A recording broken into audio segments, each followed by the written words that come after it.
Imagine being able to stream every curling game from every sheet from any event, be it your Wednesday league game, bonspiel, or corporate event. Curling Stadium offers an all-inclusive streaming solution featuring high-quality cameras, ease of use, great reliability, and minimal installation.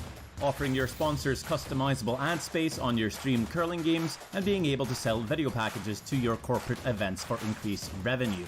With Curling Stadium, you can stream to any device, be it your mobile phone, tablet, or computer.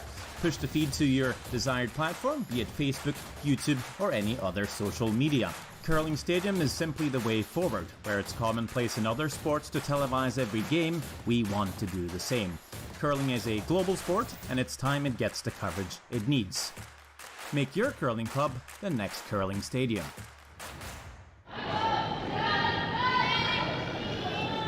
From Swift Current, Saskatchewan, this is Curling Stadium bringing you coverage of the RBC Dominion Securities Western Showdown. My name is Sean Murray, joined today by Mark and Go. Mark, good to have you on board. Yeah, hey, glad to be here. Looking forward to this game. Yeah, so our match today is a B event semifinal between Beth Peterson and Korea's Eunjung Kim. I really hope I said that correctly. Apologies if I didn't. These two teams are having pretty good tournaments so far, each only on one loss so far. Peterson rattled off 3 wins to open, and actually one of them was against this Korean Kim team, so this is their second time playing each other. That first game was a 12-6 Peterson victory. Peterson actually made it all the way to an A event final, I believe, losing to another Korean team in the field. That's Eunjung.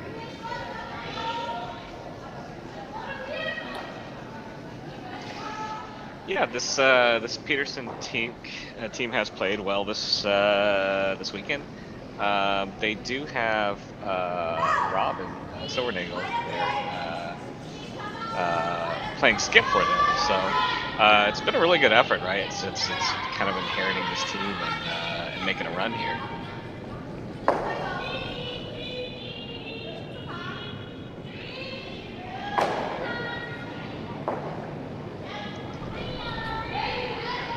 Kim's run so far consisting of 2 wins and 1 loss. Their first game actually was against this Peterson team, 12-6, but then they run off two wins after that and now find themselves still in good shape.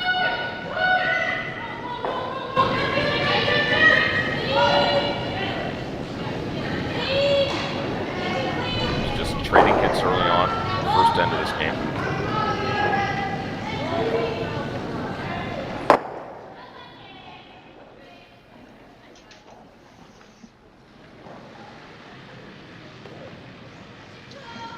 Yeah, it seems to be pretty standard setup here.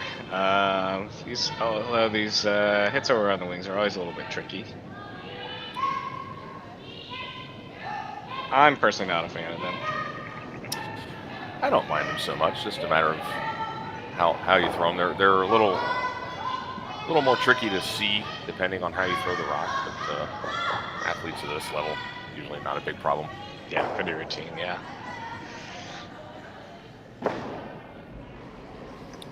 The hip, we don't know if that's going to stay around, and if that rolls out, I expect that guard is probably going to get peeled off. Sure enough.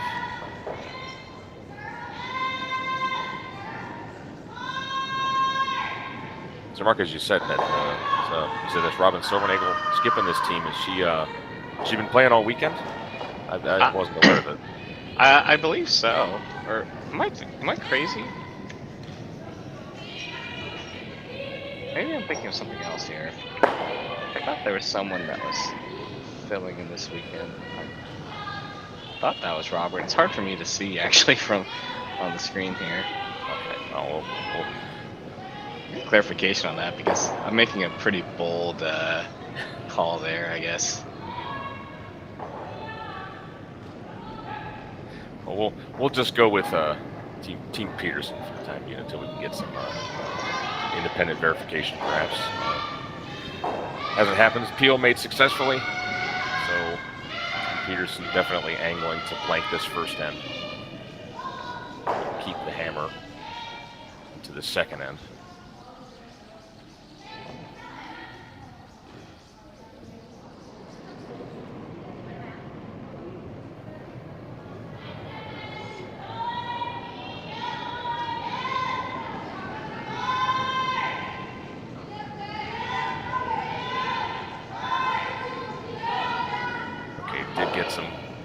independent confirmation that is indeed Robin Silvernagle, who's been filling in as skip on Team Peterson this weekend. So good call, Mark. You're okay. You're driven. I'm trying to, I'm trying to pay attention. There's, a lot of teams here, and I guess, and I don't know, is this an early season thing where we see a lot of subs filling in? Because I feel like I've seen that quite a bit at some of these early events. I don't know if it's earlier or late. Really no one who curls at this level does so professionally because the money isn't really there. But, a lot of us have to balance work and family, and, some of them, it might be, I'm going to bank what paid time off I have now so that I can have it later in the season for, play downs, matches, whatever you have. Yeah, I guess that makes sense, yeah.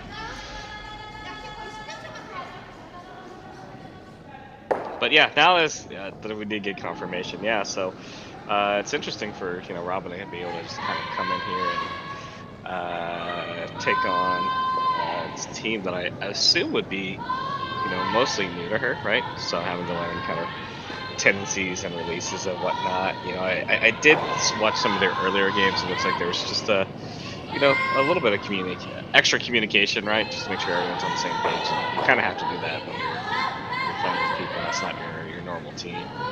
Yeah, it's definitely a little bit of a learning curve there, but I'll tell you, they obviously figured things out quickly, winning their first 3 games and getting all the way to an A final. So it's a pretty good weekend by any measure. Oh yeah, and again, pretty big field here for this RBC Dominion Securities Western Showdown. Is it? I think it's like 20. Is it 24 teams? Triple knock?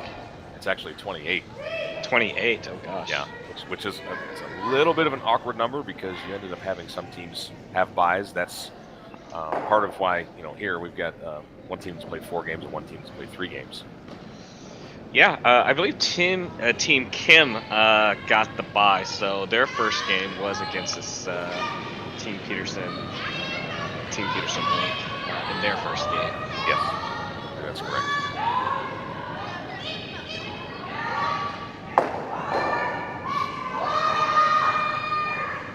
You see Team Kim looking to flip the results of that first game. That was a 12-6 Team Peterson win. That opening match for them.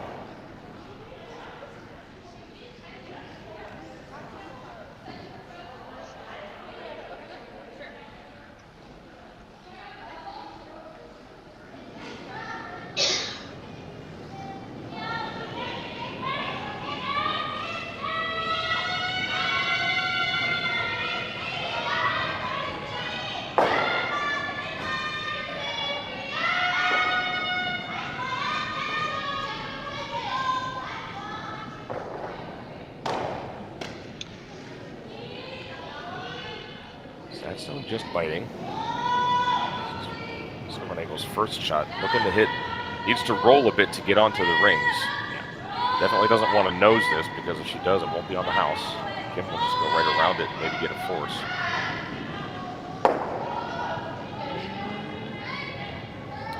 It does just get on the rings. It gets the job done. Yep.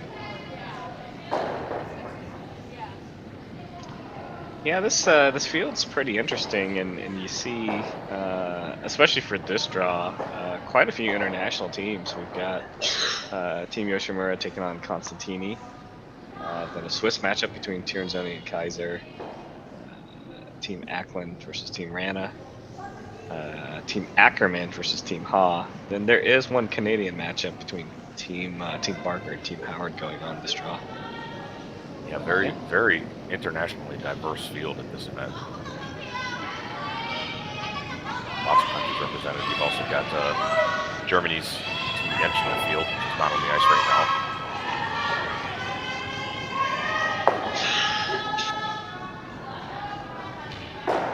Makes the hit. Not sure if it's on the rings. If it's not, I just see a throw through and looks like it's off.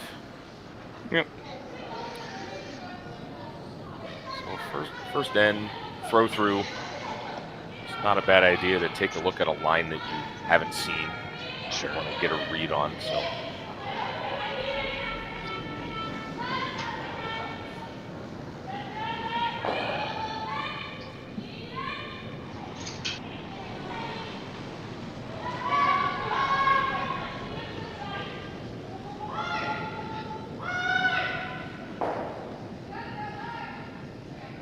keeping it simple. Team Yep. Peterson keeps the first end simple, just plays some hits, gets a blank.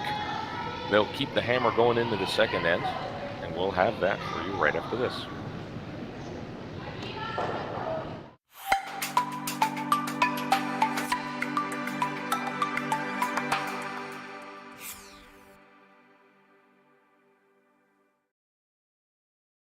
Hello, everyone, and welcome to the 2022 Western Showdown, the largest international women's curling event in Canada this season. We're so glad you've decided to join us to see some of the top female curlers in the world participate in this event. My name is Jim Grundy. I'm the branch director of RBC Dominion Securities here in Swift Current. Our branch is not only a huge fan and supporter of curling in our community, we're so proud to be supporting the Western Showdown for its inaugural year. RBC is committed to working with our community partners to promote and celebrate vibrancy in sport in the communities in which we live. Thank you to everyone from the Western Showdown team for putting together this amazing event. On behalf of RBC, enjoy the tournament.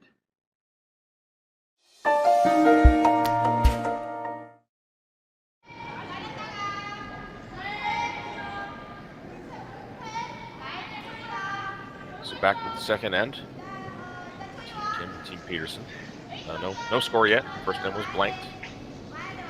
Peterson holding the hammer.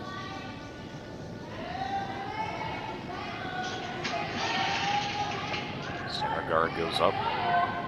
Team Kim and Team Peterson with Robin Silvernagel filling in as skip this weekend. Going to look to come around that.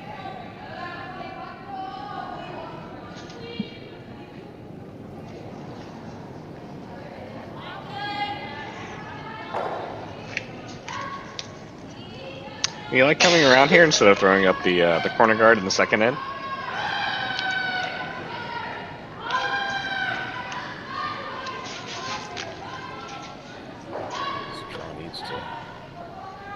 Needs to check slow out down a little bit.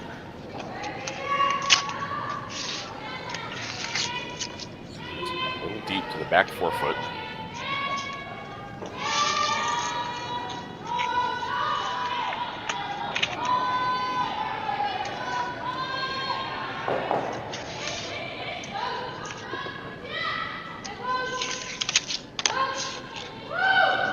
Slides deep, it also curls a little more and pokes out the other side, so Team Kim's going to look for a quiet weight hit.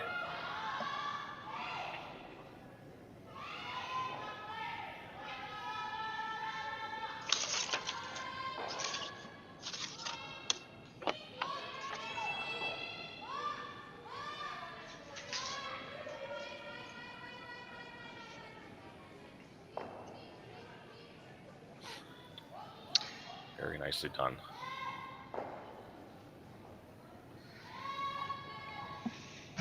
Now, if you're if you're Team Kim, is there a good reason not to just kind of come down to it and try to freeze to it, or? Well, it might be that they prefer to keep things a little simple. You can certainly make an argument for that if they're trying to force. A freeze would be a pretty aggressive call. Maybe they would just prefer to play a shot like that later in the game, perhaps when they have a better read on the ice. Sure, that makes sense. Yeah, and it's all personal preference. There are a lot of teams that would absolutely freeze in that situation. Yeah.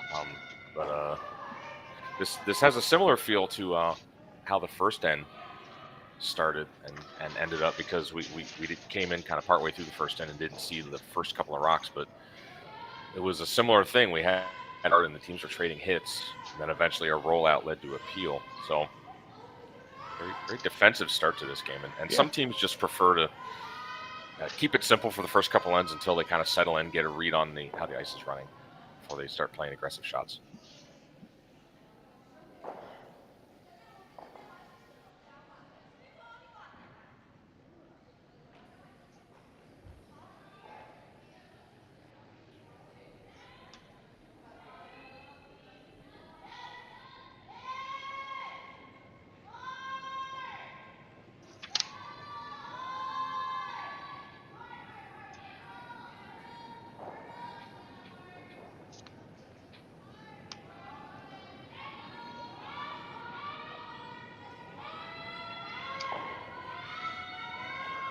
is made and Does roll like out. Yeah, that's going to allow Team Kim a free pass to come around the guard, and this also may have been what they were waiting for, kind of trying to make happen, is get play away from the center and then hope for a rollout, and they get one, so they now have a free pass to come around. Yeah.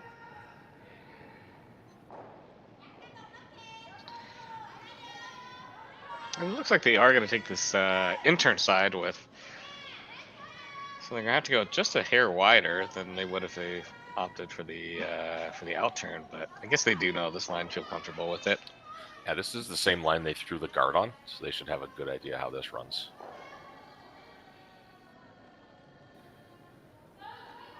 That's pretty nicely placed.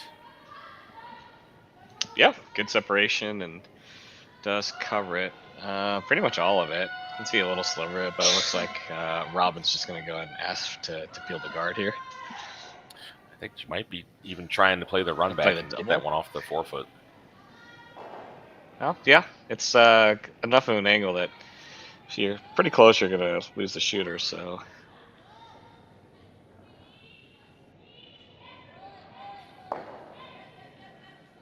Just makes the peel, which is totally fine.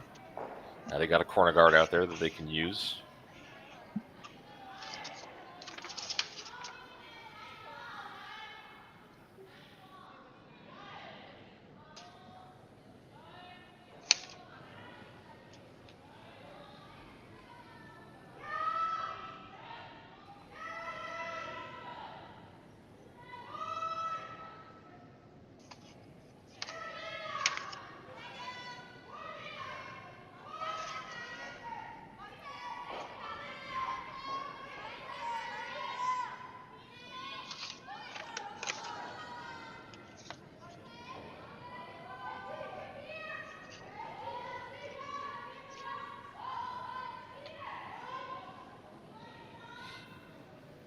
Pretty much puts it back right where it was. So it's like the same call. Gonna try to run this back, pick that stone off.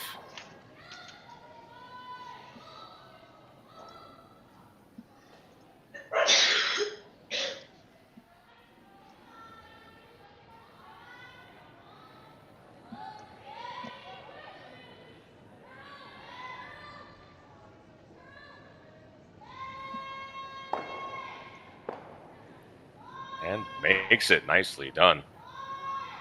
Just came up enough at the end. Does leave their own out there now, so Kim is going to try to get around this. Advantage being, if this is buried, Team Peterson's going to have two of their own to potentially run in. Yep.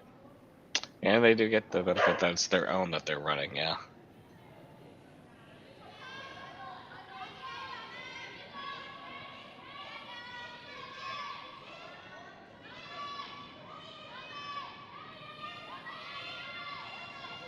So maybe a touch up here.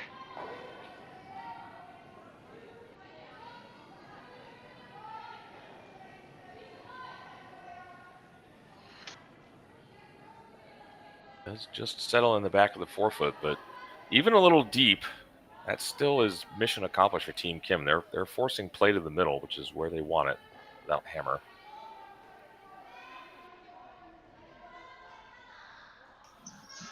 Now the gear change from Team Peterson, instead of trying another run back, which is a little more difficult because of separation. They're going to get around there. Yep. Try to establish shot stone. Recognizing a blank is probably going to be pretty tough this end, so let's make sure that they can score at least. Try to go for two, obviously, but make sure you score at least one. This one is just a little bit out there, but see how much of it gets to the rock there. Gets to it, but bounces just a little bit. There's room for Kim to get rid of that.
What if the sweepers jump this one here?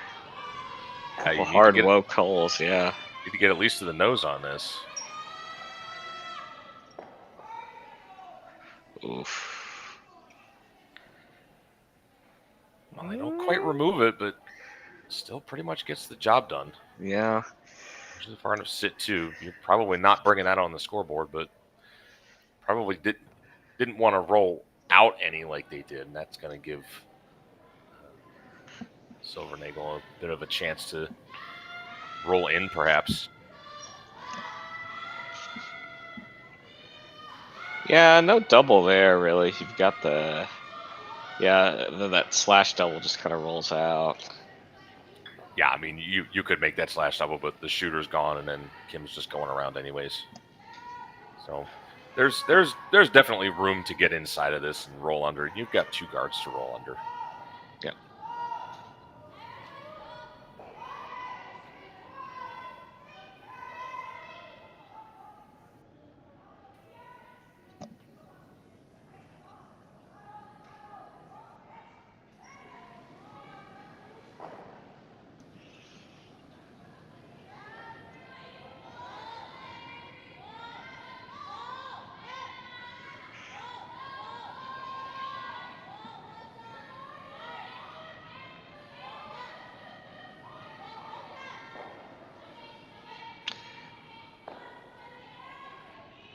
That's well done. Pretty tough to do any better than that. That is completely lost under that center guard. With no real play at it. Kim's best option is just to come down and freeze on this and make any shot for 2 as difficult as possible. Do you think they can tap it maybe a foot just to get shot out of it, or is... It might be there, but the risk in playing that is if you're just a hair heavy and you end up and you tap it, but you end up bouncing off, you might give Team Peterson a chance at 2. A well-placed freeze will make a 2 very, very hard. Final rock for Team Kim here.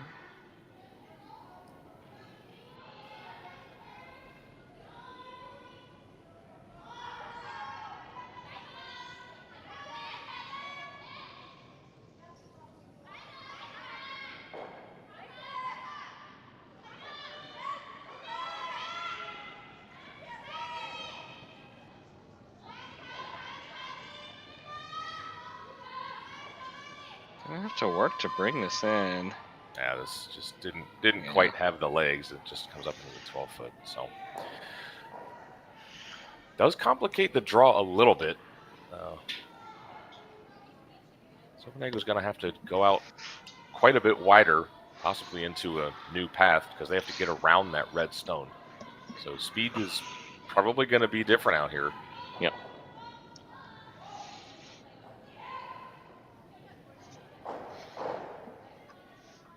See how it runs this wide. I was calling the game on this sheet last night, and this line in particular, the rocks didn't really seem to want to finish all that much.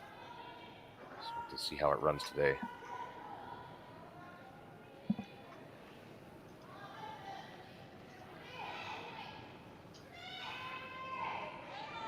So final rock, second end. Potential draw for 2, just needs to find a piece of the 4 foot.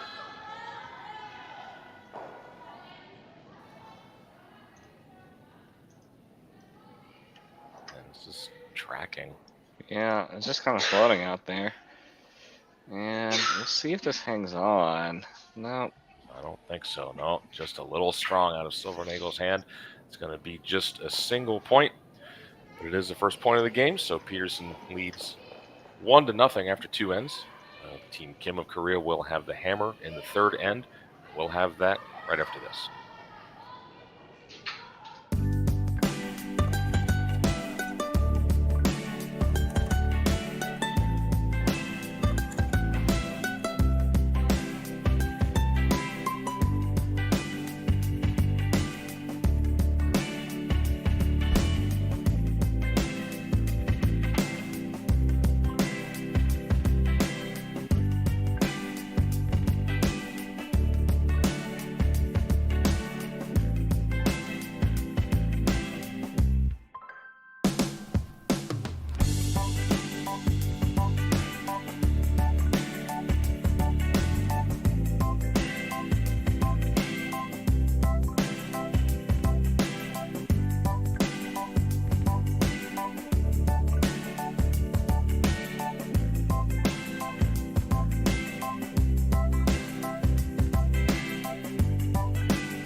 Underway with the third end. Swift Current, Saskatchewan. This is the RBC Dominion Securities Western Showdown. This is a B event semifinal between Eunjung Kim of Korea and Team Beth Peterson, skipped by Robin Silvernagel.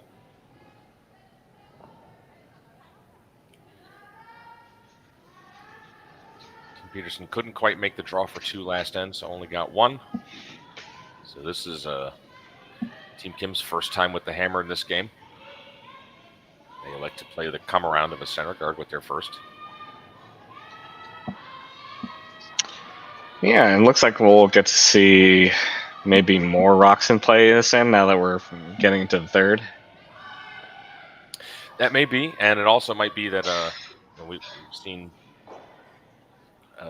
Team Kim's call so far tilting a little more towards the defensive, the way it's been so far. They might choose to get a little more aggressive with the hammer in hand now. That, again, is a stylistic preference of some teams. Keep it simple without the hammer and push a little harder with it. That come around slides well deep and leaves Team Kim sitting shot.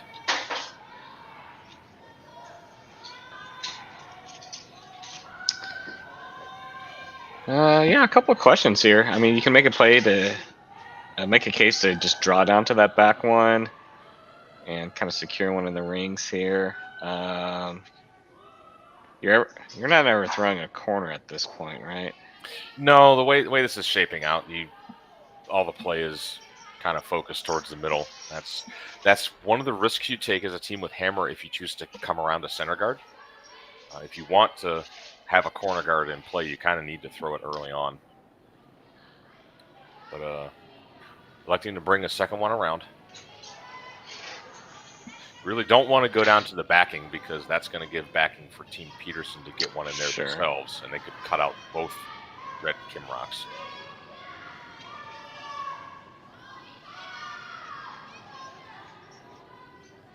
This one is coming in nicely. We'll get around that top 8, top 12 rock. That is pretty nice.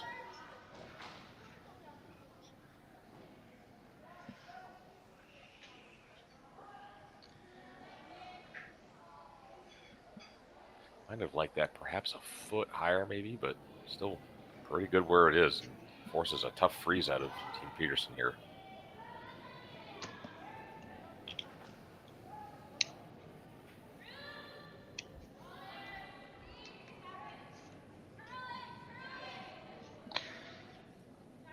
This one seems to be floating a bit on them. There's the break point, and just trying to move it. I don't know if they're going to get to the inside. Moves it behind the T line and sits shot, so pretty good. Would like to have not rolled off quite as much as they did, because it's going to give Team Kim a chance to remove this.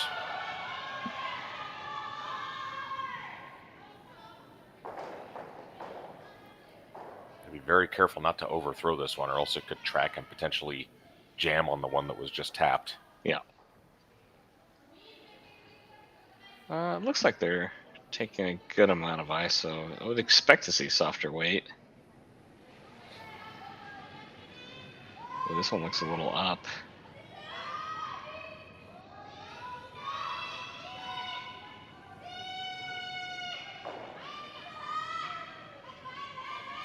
Making a hard move here. Oh, wow, yeah. Wow, nice shot. Yeah, it looked like it was a little up out of hand, or maybe the sweepers, I thought, indicated it was the case. That didn't miss the guard by much, didn't miss the top 8 red by much, rolled inside and 6-3, and now Team Peterson having to bail a little bit. This is getting messy. Try to run this guard back.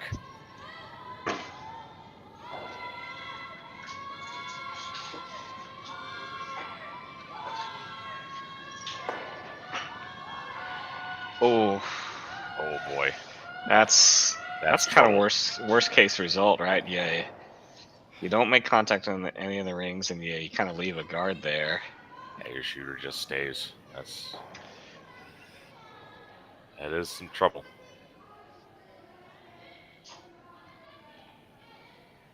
But it's also, as team with the hammer, it's nice you're sitting 3 behind the guard, but everything is in the middle. So now it becomes a question of, how do we not, dig ourselves into a hole here? It looks nice, but just one well-placed freeze or draw by Team Peterson, and they could take the entire end away. Yeah. So if you're just looking at this, right, like it's really just accessible from this outturn side. So is that, yeah. So we can see where they're tapping, and it looks to be that they're going to put something either top 4 or top 8. I would think even just top 12 would be fine. Yeah. You'd hate to try and go top 4 and end up T-line or just back 4, and then you just give all kinds of freeze possibilities.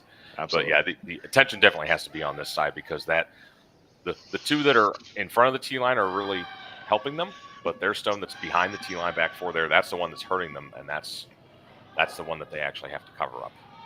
So top 12, maybe get a nibble of the 8. You don't need to sit 4 necessarily. Yeah. It's just about taking away that freeze. That freeze is the best out for Team Peterson right now. Looks like we got quite a few people in chat asking about this Team Peterson rink. Yeah, once again, skipped by Robert Silvernagel this weekend. And there is a different team. This is a rink that is going to be based out of Winnipeg, and there is a team Peterson that's based out of the U.S. team Tabitha Peterson. As one of the high performance team, recent representative at the last Worlds. So yeah, so different team. I'm not sure. I don't think Team Patterson's added an event this weekend. Yeah, I don't believe they are, but yeah, this is nominally Team Beth Peterson, who I believe was at a recent Scotties as a wild card team. Yeah, Manitoba nice. based. Peterson herself not at this event, being skipped by Robin Silvernagel.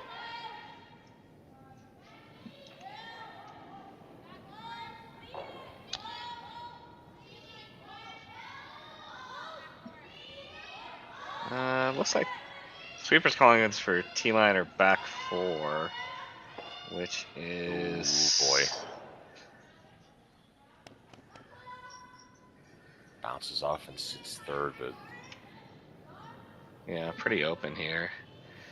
So if you are Team Kim, right, you don't necessarily want to flop inside, right? Because that just leaves that makes that kind of landing spot a little bit wider for them to freeze to, right?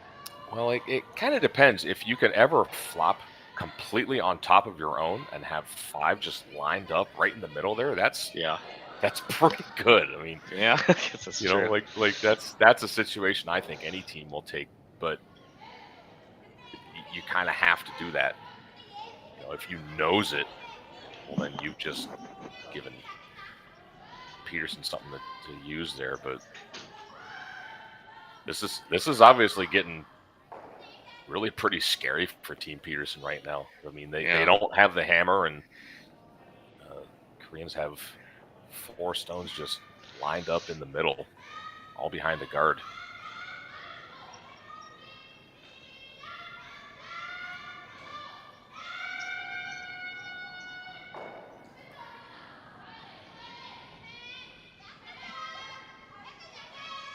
I think this is the last of thirds rocks here. This is the first thirds rock. Oh, is it first? Oh, wow. Yes, okay. I believe so, yeah. Little inside flip. Oh. Got a little bit, but... There's space, but... Yeah, there's room, but... Man, oh man. Team Peterson better make this one. Yeah. If they don't, this could turn painful quickly.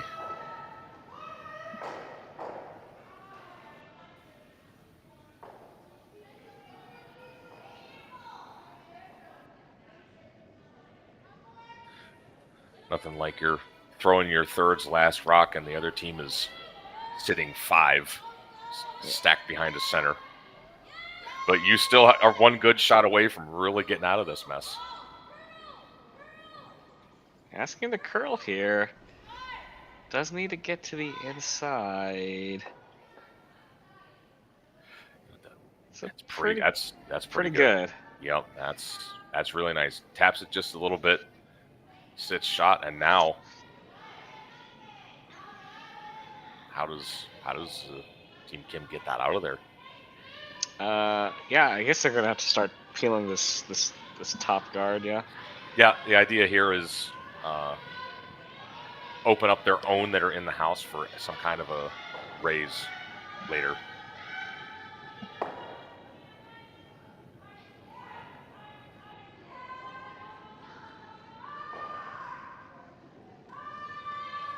But that is now a lonely lemon in a sea of apples. Yeah. Wow. This so after a couple of safe ends by both teams, we've got a real interesting one brewing here. Yeah, both teams really throwing down here. I think the best thing that Team Peterson can do here is the perfect shot would be if they could ever tap that one up just a foot or so and get it right in the pocket of those two in the back. It's never going anywhere. Or you could also just freeze like they're motioning and line it up right onto there to where any kind of play is just going to put it in that pocket back there. So that last shot, third's last shot that they just played was really an end and a game saver too, I would say. Yeah, this looks to be ice for the tap. Yeah, so probably we're looking for like maybe back 8, back line weight. Oh, I don't think you even want to throw it. You just need to move it a foot. You could get away with back 4. Oh, okay. And yeah, there's not a lot of finish on this line. Like I was saying, I called the game on this sheet last night, and this outturn going away, just stones never really seem to finish all that much. So it doesn't look like much ice, but I think it's pretty close. First, it skips rocks here.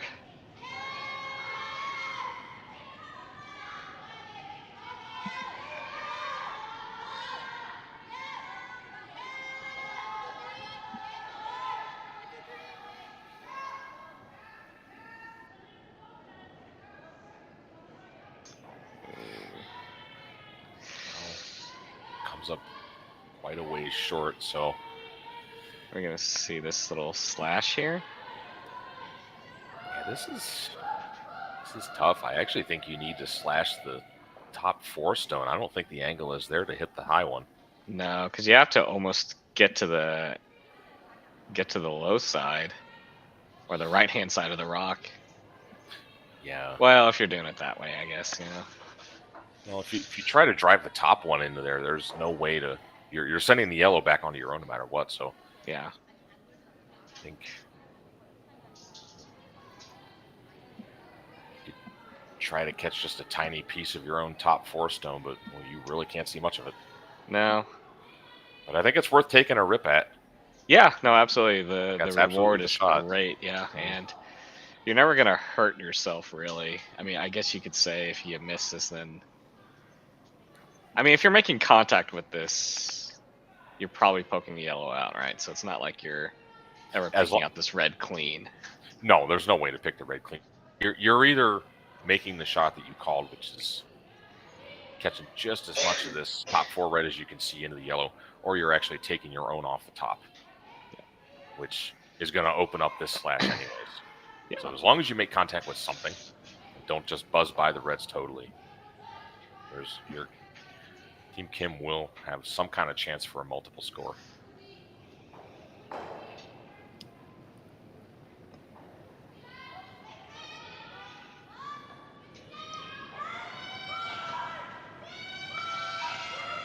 This is going to be pretty close here. Oh, I think she's got it. Oh man. So close, but kind of sneaky in the way that they just poked that one out of the way, and it's still in the house. So Yeah. now one shot left for Peterson. They're thinking, what do we do with this? Thinking of throwing another guard.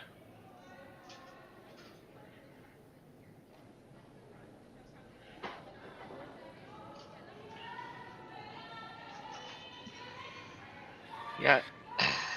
Yeah, unless this guard's thrown as like a 1, are we probably going to see Team Kim just run that Peterson rock into the red? I can almost guarantee you that a run back of some kind will be attempted, because you've got so many of your own in there, and if it's missed, well, you give up a steal of 1. That's really risk versus reward. There is definitely worth it.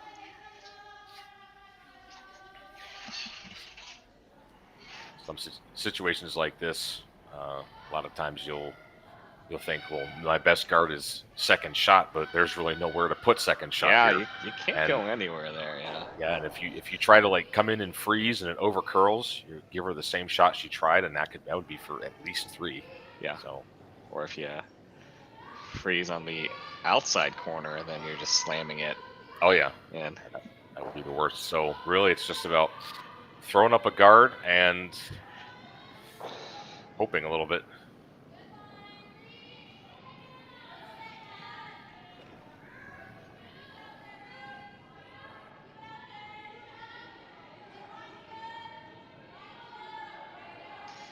All right, so we're definitely over. Now it's just a matter of fact of the getting the line here.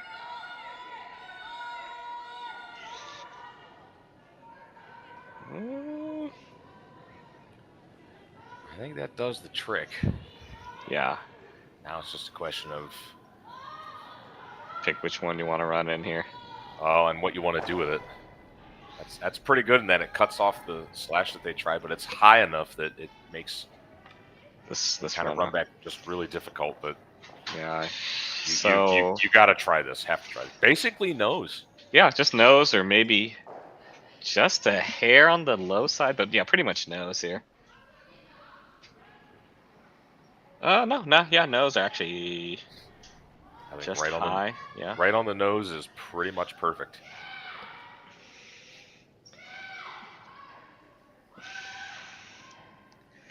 Well, we can definitely take the blank out of the equation here. I think the blank was gone a long time ago for sure, but it's be interesting to see how this one pans out. It's probably going to be either a steal of 1 or a score of potentially as many as 5. Last rock for Team Kim, having to go hard on the sweep here.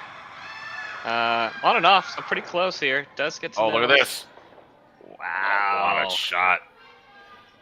Doesn't quite save the one in the house, but heck of a run back there. Picks up a big 4 points. Big risk reward shot there. So going into the 4th end, Team Kim has a 4-1 lead. We'll have the 4th end for you right after this.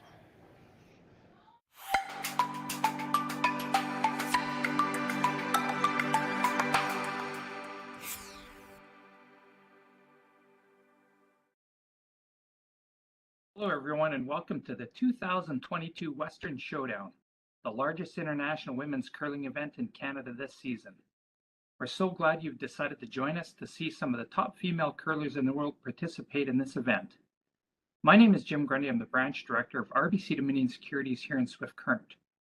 Our branch is not only a huge fan and support of curling in our community, we're so proud to be supporting the Western Showdown for its inaugural year. RBC is committed to working with our community partners to promote and celebrate vibrancy in sport in the communities in which we live. Thank you to everyone from the Western Showdown team for putting together this amazing event. On behalf of RBC, enjoy the tournament.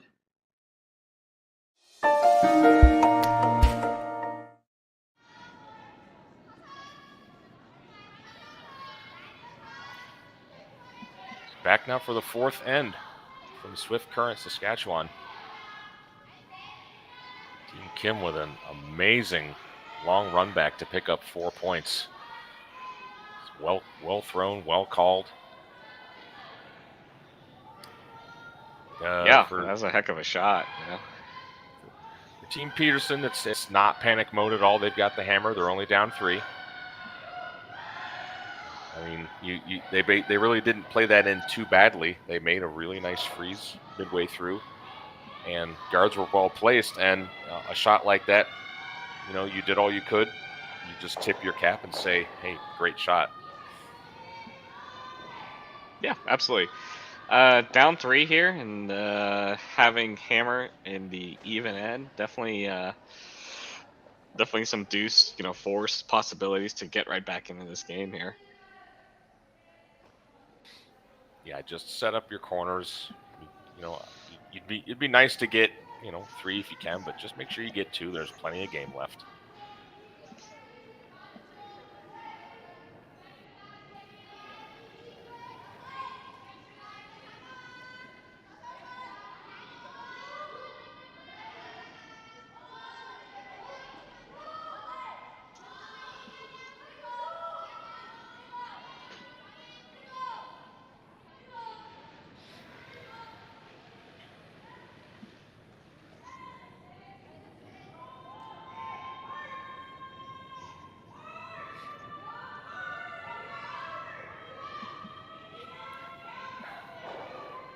Team Peterson with Robin Silvernagel subbing in the skip this weekend. Not going to be fooled into going to those stones in the middle. They need offense. They're going to make use of that corner guard while it's there.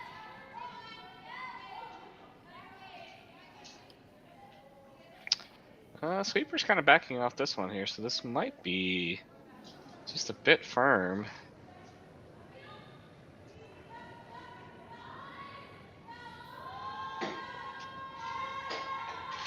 And it is going to settle.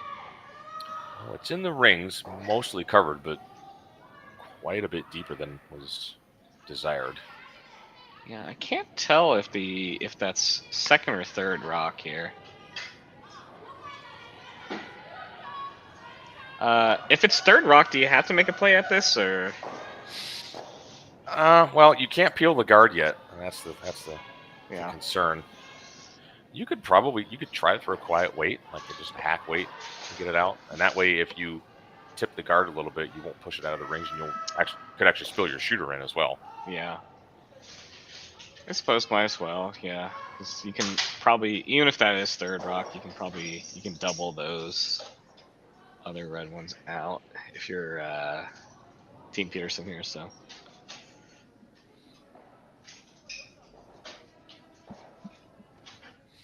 Yeah, I think this is worth playing. I mean, it should curl enough that as long as you're through the hole, you should be able to get to this and make contact.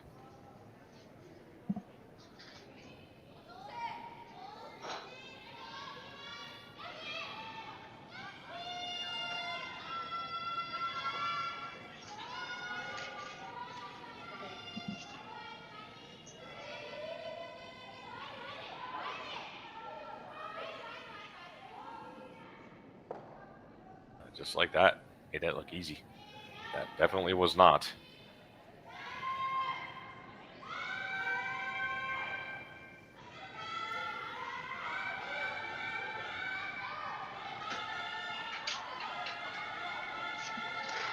The winner of this B semifinal will take on the winner of the another B semifinal between Abby Eklund and Isabella Rana, and that match will be at 4:30 Central.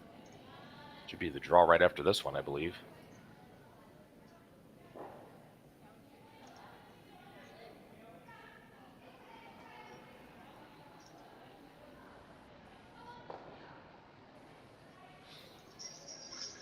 Draw a little bit heavy, but uses the backing, settles in for second shot.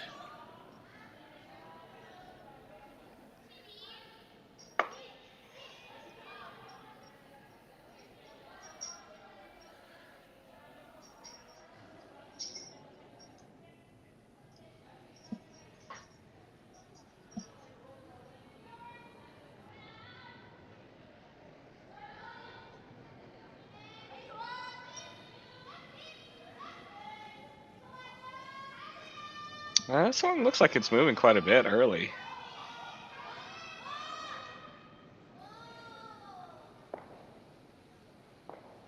Yeah, that made an early move and wrecked on the guard.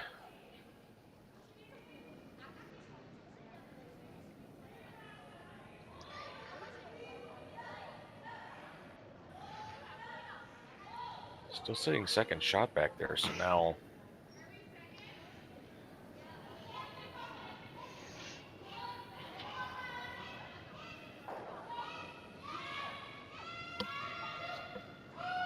Yeah, interesting decision here, right? Because not a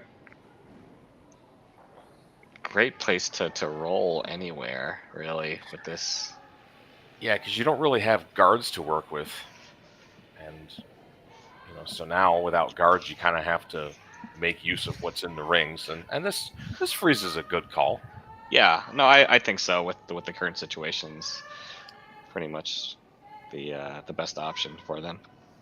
So, something else you could maybe think about would be coming around on the other side, around the stone in the 12-foot, maybe kind of trying to hide a little bit behind that.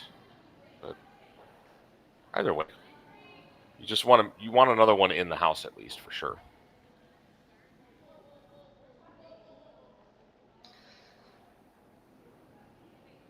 And this one is Coming up a ways short, settles in for fourth shot. yeah.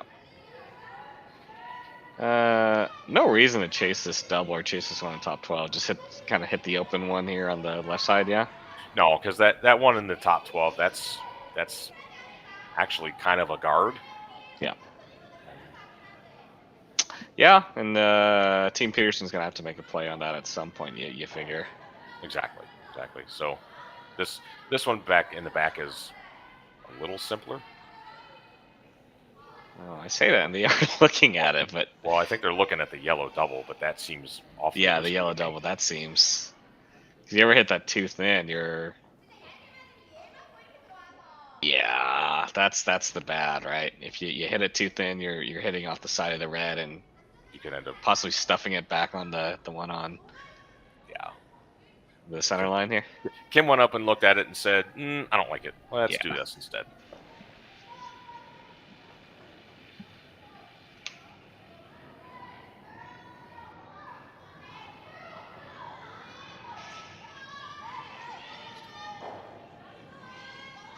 So just trying to clear this. You're not trying to hold the shooter. Just pick it out. No mistake. Yeah.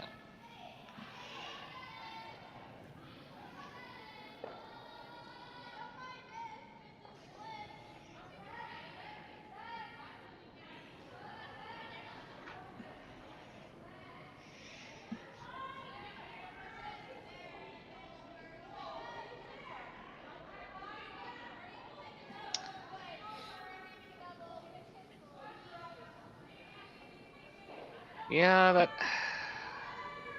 I think they were initially looking at this kind of split on the yellow there, and just kind of roll towards the rings here. But it's getting late enough in the end. I do think I like dealing with these reds in some way. That yellow corner guard is, it's way wide, but it is still usable. So I like this a lot. Hit and roll, and you might jam one and leave a red around, but that's okay. You still have shots to remove it later.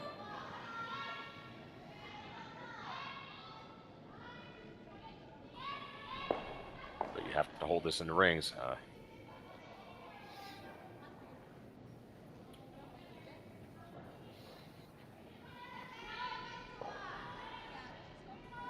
Miscue on that one. You really couldn't afford to roll out. yeah.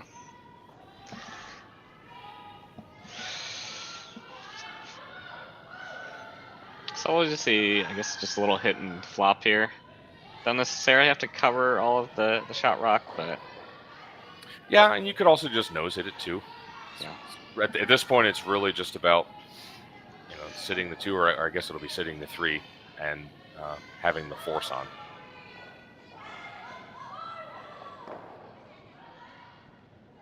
Yeah, nicely done. Yeah, very good. And also keeping play way away from that Yellowstone.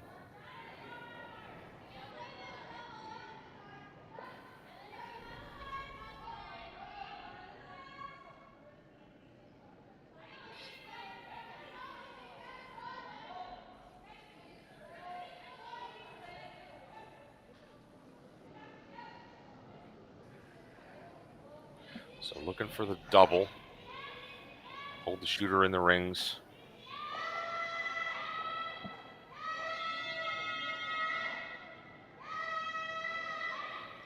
The way this is set up, I'd say best outcome for Team Peterson now is to hopefully get a blank out of this. Yeah. This one's hanging out. Or this is. Oh. This looks like it's rolling out. Yeah. Yeah, I think that was just a little bit wide. I heard a whoa right out of her hand. Must have just little fold of the broom, another rollout. Those will kill you every time.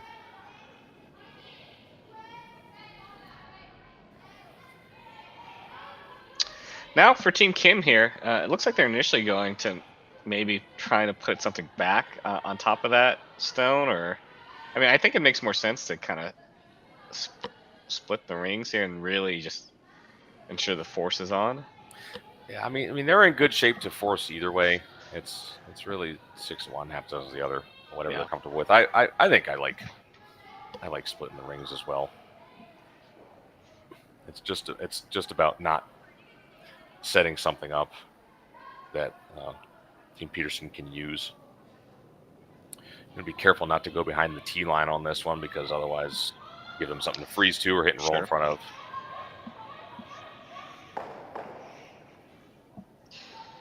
So ideally you want to be level with the shot stone, same depth. You can be a little bit higher. First, it skips rocks here.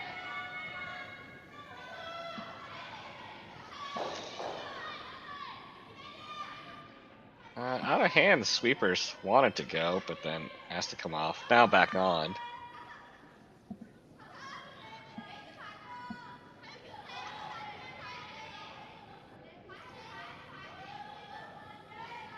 Just a little bit more to get it to even, and that's well done. Yeah, that's right where they wanted it.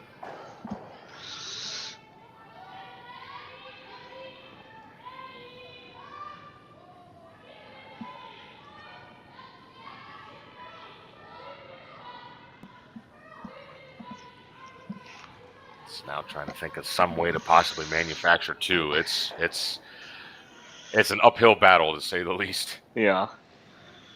You could freeze in some way, but if you try to freeze and you're only third, and they just guard, then what do you do?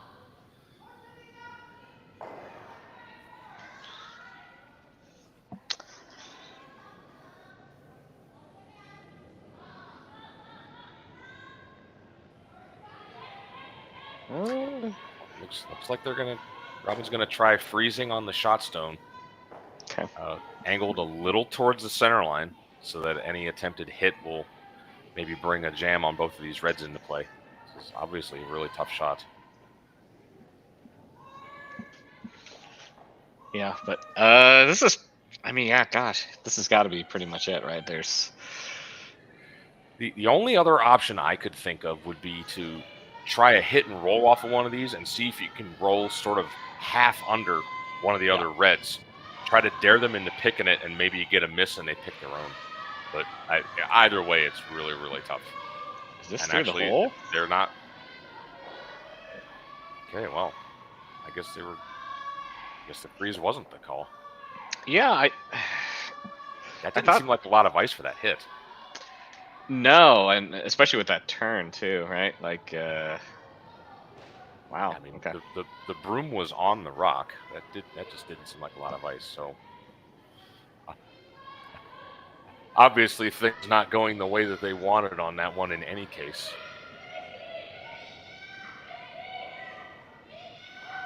All right, so just put it where you want here, I guess. What's ideal here? Just like kind of top 8, maybe close to the center line? I think if you were to go center line half 4 foot, just put a wall in front of the button.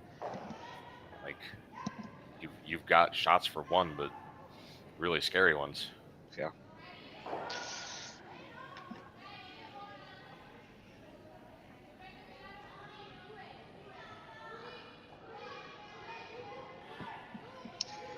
Final rock for Team Kim here.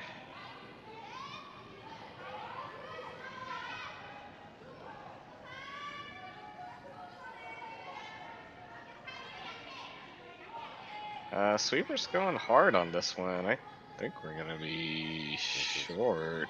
Definitely not Short of the heavy. desired outcome, but we'll see if they can even get a biter out of this. No.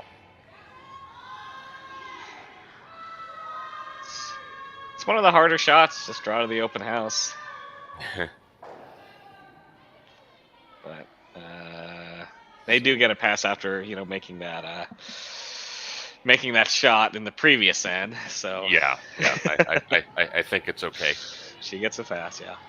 And honestly, she could have hogged this one and still be happy with the force here. So, final stone, Robin Silvernagel looking for the hit. Needs to roll on this to get in for shot. Oh. Outside sweeper trying to work it in. Oh boy. Oh no.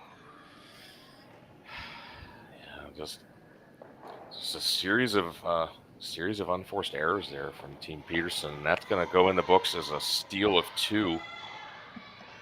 Team Kim now has a fairly commanding 6-1 lead after 4 ends. We'll have the 5th end. Team Peterson's going to need to get the offense working right after this. We just got our shipment of logos here in for our next event, which is going to be the mixed doubles. As you can see, there's a few of them. There's roughly 20 logos per sheet to be put in for the mixed doubles, along with a couple extra little dots. But all our logos come from Jet Ice. They are the best logos to put in. We use them around the world, and they're very easy to install. As you can tell, this is the center ice logo that's going to be going in for the world. This is about a 4-footer by 10. It's going to look like $1 million. Their colors on their logos are always nice and vibrant. And like I said before, very easy to put in.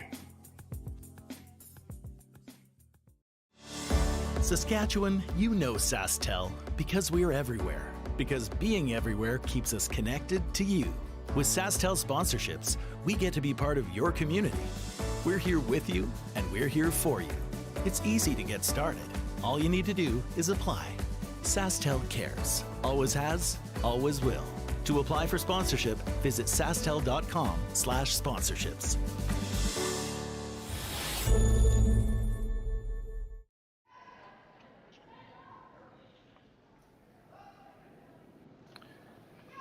Okay, back for the 5th end.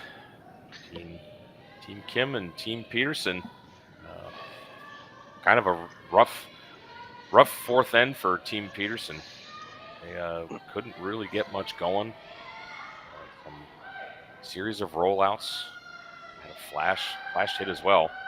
Leads to a 2-point steal, and Team Kim now in full control of this game, leading 6-1. Yeah, kind of surprising, Robin's a very, very good skip, so kind of surprising to see, on her first. I was kind of surprised to see the ice for that hit, and then I didn't even see where they put the ice on her second one, but I just assumed it was, right in the bad spot, but maybe just overthrew it a hair. Oh, and now we've got the peel of shame. Yeah. This is when team that is ahead, leads first call is in the rings, and they throw a guard. And then the skip says, sorry, I don't like that. You got to peel your own guard. And of course, that's legal. Even with the free guard zone, you can do whatever you want with your own rocks.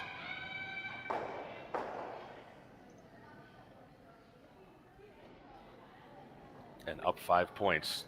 The last thing you want is center guards. So that's just the way it has to go sometimes.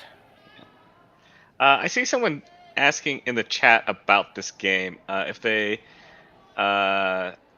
this is gonna be, I guess, a semifinal game, so they'll have another game. If they are able to win this game, they would go on to a B qualifier. They would go on to a B final match. B final. That would be at that would be the next draw time, I believe. At I think 4:30 Central Time. 4:30, yeah. And yes, they win that game, then they are in the playoffs. Oh, perfect. Okay, so if they hold on this game, then they'll have another one in roughly 3 hours from now. to advance to the playoffs. So for whoever was asking in chat again.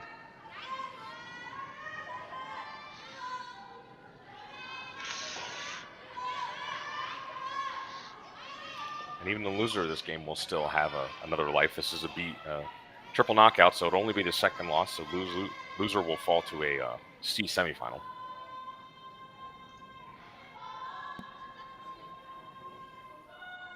Yeah, it's interesting to me. Being just kind of a recreational curler.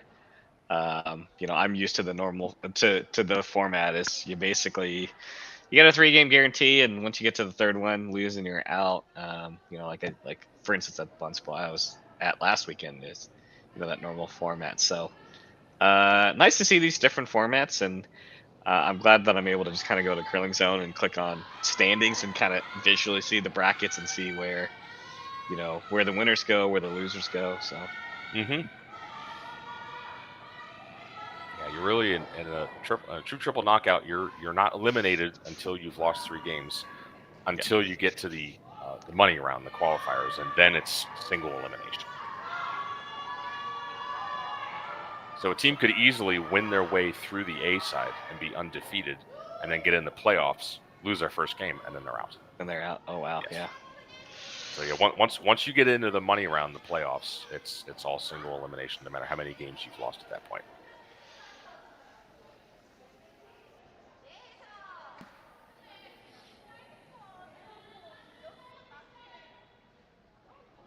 Some discussion here.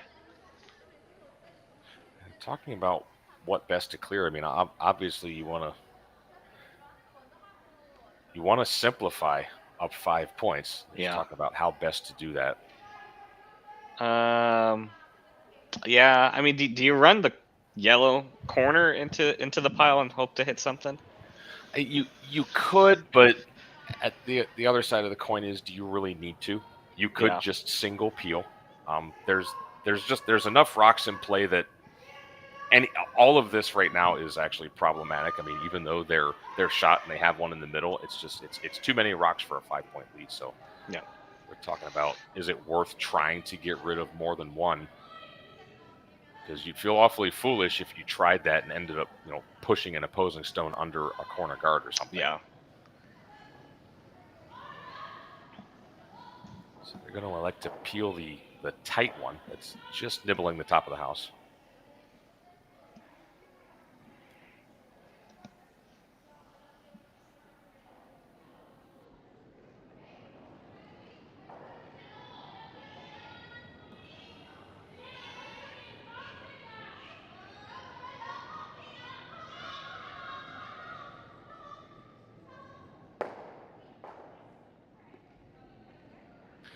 Nice and simple. Yep. You don't need to get too crazy trying, doubles and triples and all that kind of stuff in this situation. Just as long as you make one go away every time you throw, you'll be in good shape, and you can limit the amount that your opponent can score.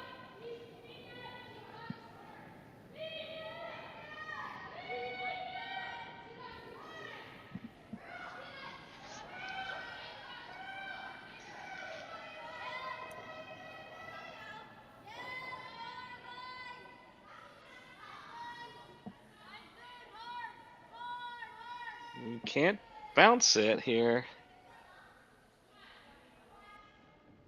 Ooh. It doesn't quite get to the ring. It's just...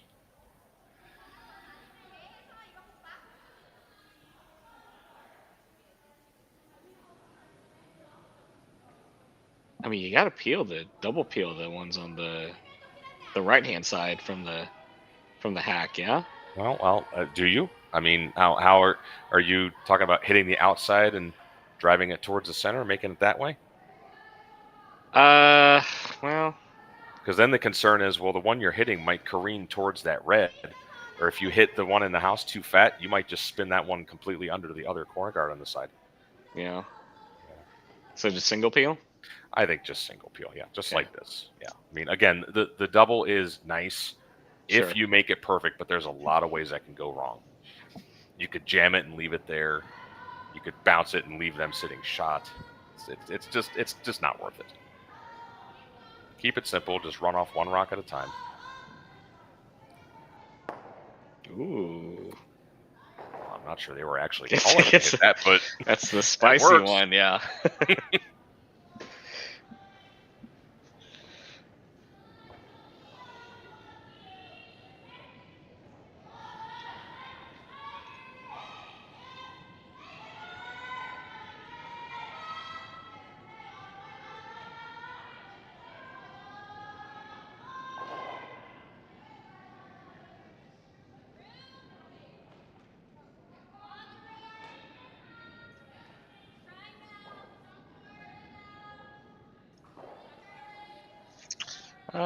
This one's got plenty of room by the guard here compared to the last one, and weight appears to be better.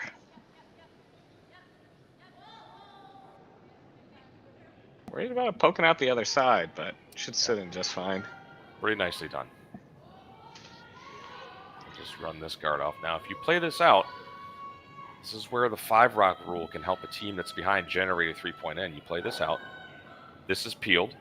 Team Peterson goes around the other one.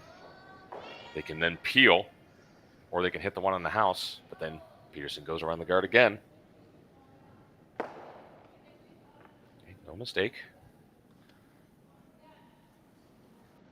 Yep, and right on cue. Looks like Robin is gonna go ahead and go underneath the corner. And again, to me, it does look like tight ice, but again, based on what we've seen earlier and what you've seen in the previous draws, this should be right. Oh, she's asking for more ice as soon as I say that.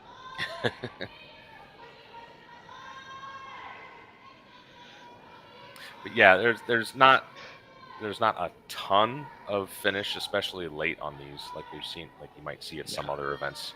It does curl. It's just not a huge snap.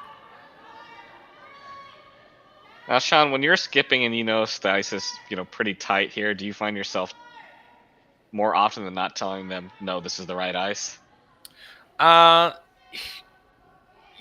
this level and these kinds of teams, the thrower is going to know how they throw, and they're going to have a sight on it. And most of the time, if they're asking for a little more, it's as much that they think they'll make the shot better, but it also just helps them see the shot a little better. And if it helps them get more comfortable in throwing the shot, then I have no problem giving them a little less ice if they ask for it. They do get a little bit of a break there, because I think that was actually taking more ice. Was not the right line, but they did rub off the red and kind of roll to a decent spot there. Right. But yeah, so it does get in for a second. It's not quite buried, but Kim is just going to hit the open one.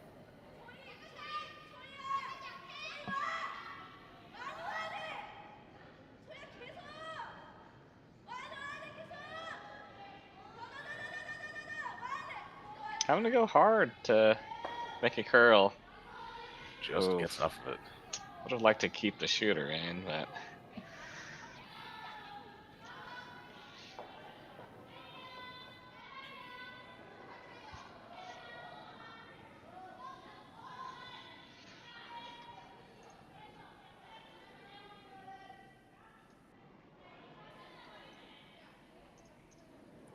so now we're the best place as far as securing 2. I think going behind that center situation is awfully risky. Because in order to get decently buried under that red, you're going to have to maybe slip a little bit behind the tee line, and then you're opening up a freeze possibility. But you might not see Kim play that even if it's there. She may just hit the one she can see and concede the 2. She's more than happy to concede 2. Yeah, I think giving up 2 is just fine, yeah.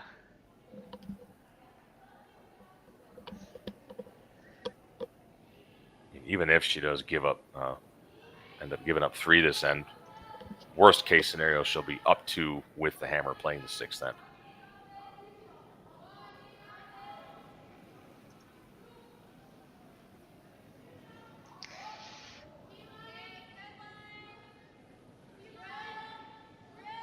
Sweepers are calling this to be around T-line, so it is coming down, asking it to curl and kind of carve it in under cover here. Plenty of room here. Will they get this buried? I really don't think so. saying there's just not really much in the way of late finish on this ice. That one's probably easier to hit than the other one. You can see all of it. Oh yeah.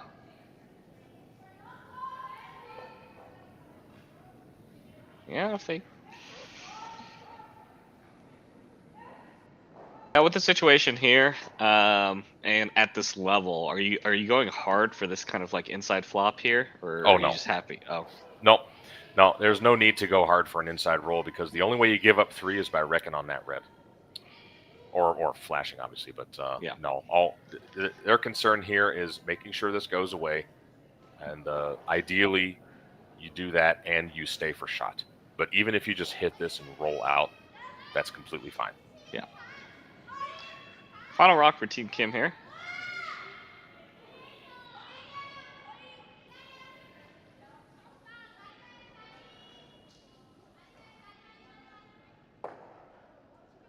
Yep. Does make the hit, and so Team Peterson skipped by Robin Silvernagel this weekend. We'll have the hit and stick for 2.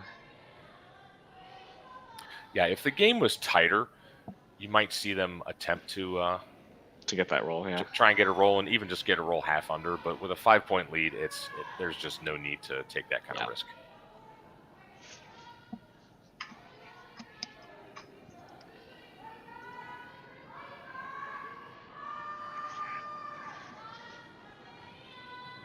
So last stone, Team Peterson, just looking for the hit and stay to pick up 2 and close the deficit. This one's definitely a bit tighter, but more weight, so it should be okay. No mistake. Right there, Team Peterson picks up 2 and narrows the deficit to a score of 6-3.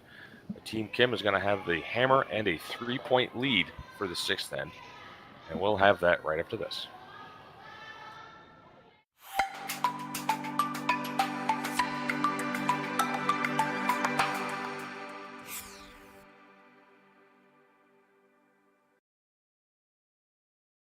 Hello, everyone, and welcome to the 2022 Western Showdown, the largest international women's curling event in Canada this season. We're so glad you've decided to join us to see some of the top female curlers in the world participate in this event. My name is Jim Grundy. I'm the branch director of RBC Dominion Securities here in Swift Current. Our branch is not only a huge fan and support of curling in our community, we're so proud to be supporting the Western Showdown for its inaugural year. RBC is committed to working with our community partners to promote and celebrate vibrancy in sport in the communities in which we live. Thank you to everyone from the Western Showdown team for putting together this amazing event. On behalf of RBC, enjoy the tournament.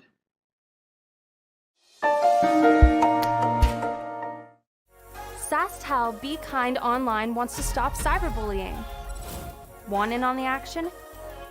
We award up to $1,000 for youth initiatives that help spread kindness and prevent bullying. What great idea do you have to help stop bullying? Sasktel can help. Go to BeKindOnline.com and apply for a grant today. Together, we can make a difference.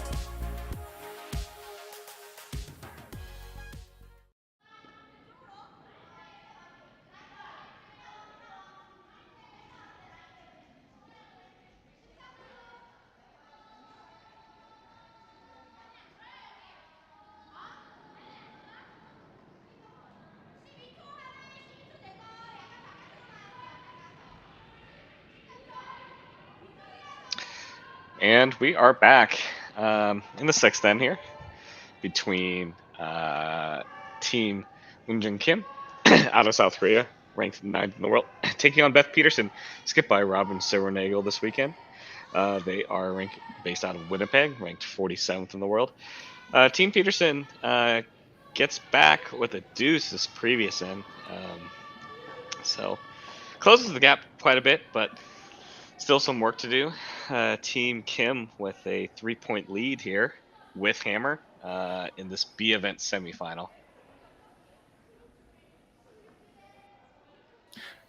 Yeah, nice for Team Peterson to manufacture that 2 last end, but down 3, no hammer, 6th end. It's a it's an uphill battle for sure from this point. Yeah. Have to go pretty hard for the steal. And, Team Kim pulling off a decent tick. Get that one over to the side. And this one, well, I thought it was going to end up in the rings here, but it does end up just short.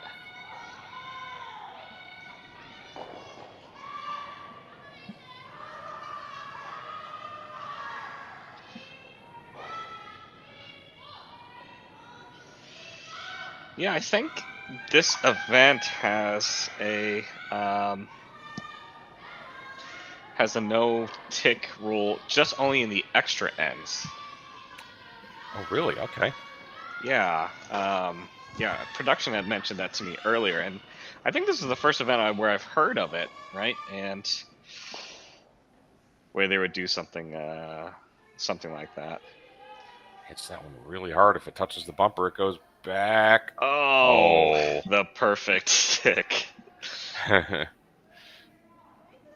It's one of the things that works against the team whose stone that is typically ice way back there is almost unused, and the stone will be coasting along, and it hits that, and it's just like sandpaper. Oh, yeah, it's just dead, yeah. And it'll just grind. It'll be good, and it's like, oh, it's hitting the board, and then it'll grind to a halt and stop half an inch short.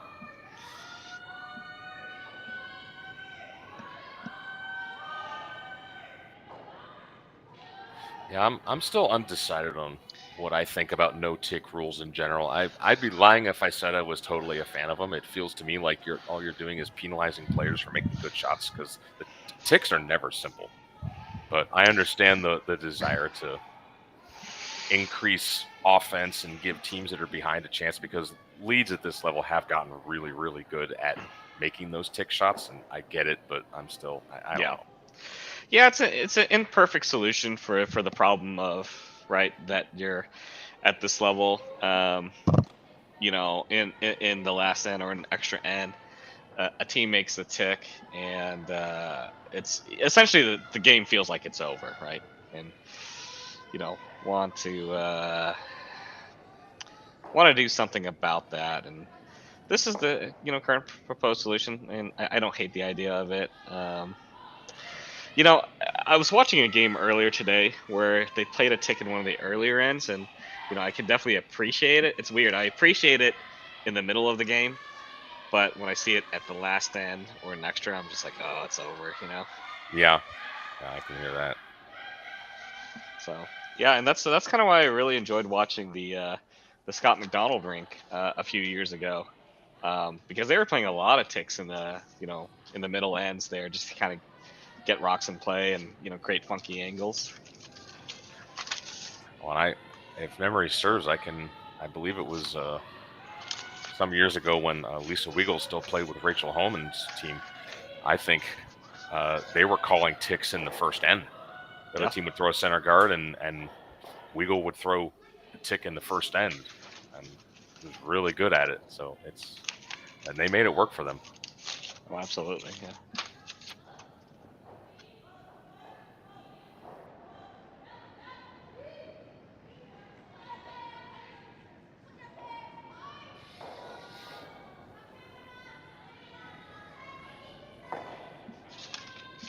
Just a succession of peels.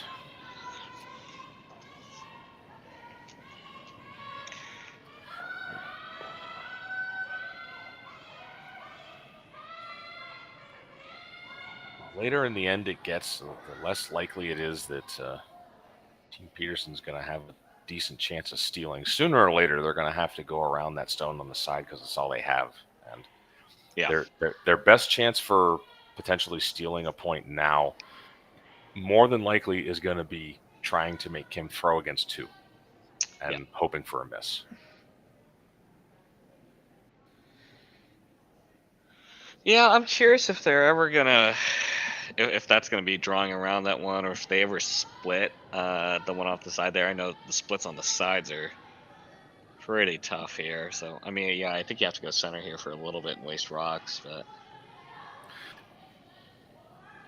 Thinking ahead, I mean, is that ever a call? Splitting that one on? those are pretty tough shots. Yeah.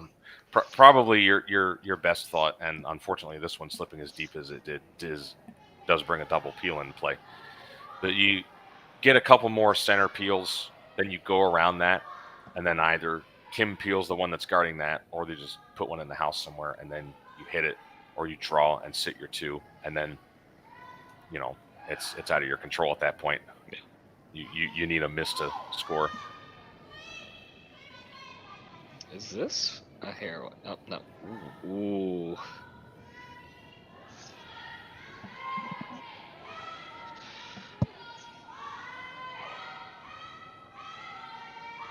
Yet another stone, still barely in play, but way off in the weeds on the side. Yeah.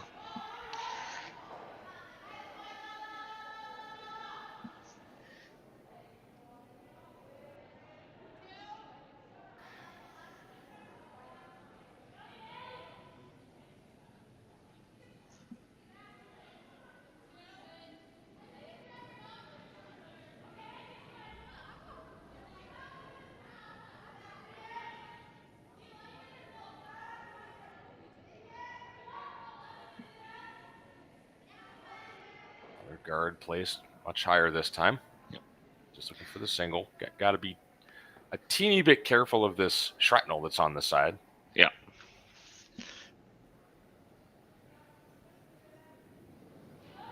I expect with Robin's first stone upcoming here, she's probably going to have to go around that corner guard.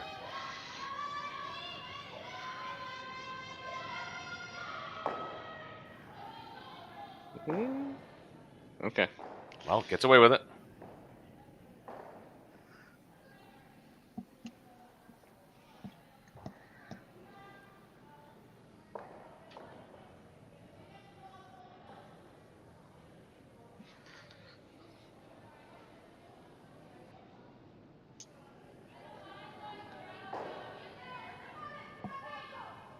Yeah, I think I heard her saying I don't mind going around right now. Yeah, that's what I thought they would do. This looks like a lot of ice for it, though. Well, Or I think the call is actually another center guard. Honestly, you're down to your skips rocks. I don't really know what that gets you at this point. Yeah.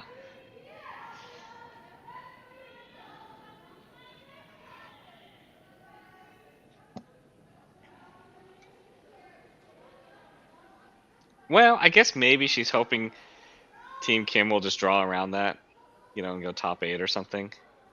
But I suppose. Yeah, but I mean, she's not gonna fall for that. Yeah. Yeah. No, I mean she's never going in. Doesn't need to. But you peel this off, and then you're going around the side one. And then you're hoping that Kim misses a draw, basically the full 8 plus a couple inches. And sure, I wouldn't exactly bet money on that happening.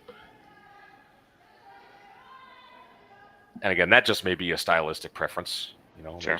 There's a call, but just personally in this situation, I would be trying to make the other team look at 2 on their last one. Mm-hmm.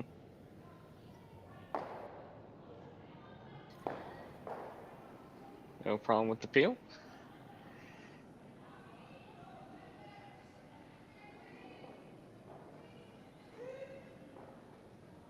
Yeah, because if I'm thinking if I'm Team Peterson, I almost like 2 cracks at this come around draw, Right.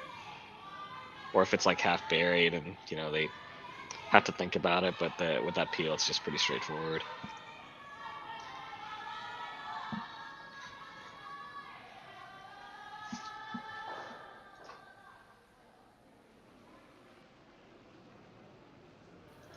Robin Silvernagel's final stone of the 6th. And for a come around of a tight corner guard.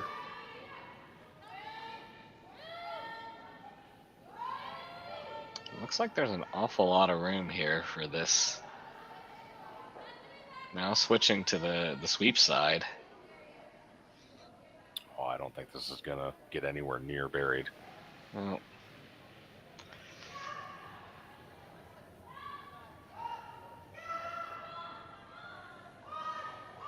just double checking to see how much you can see, but you got all of it and then some.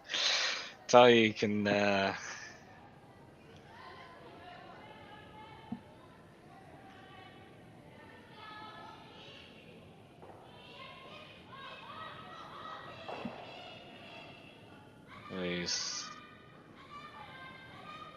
think they're just double checking, making sure they can't stuff it somehow on that one. On the on the side that was ticked over.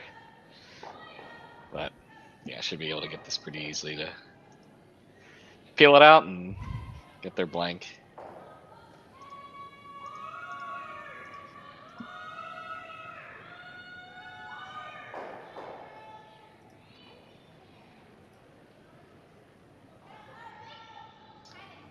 Final rock for Team Kim here. Looking for the blank.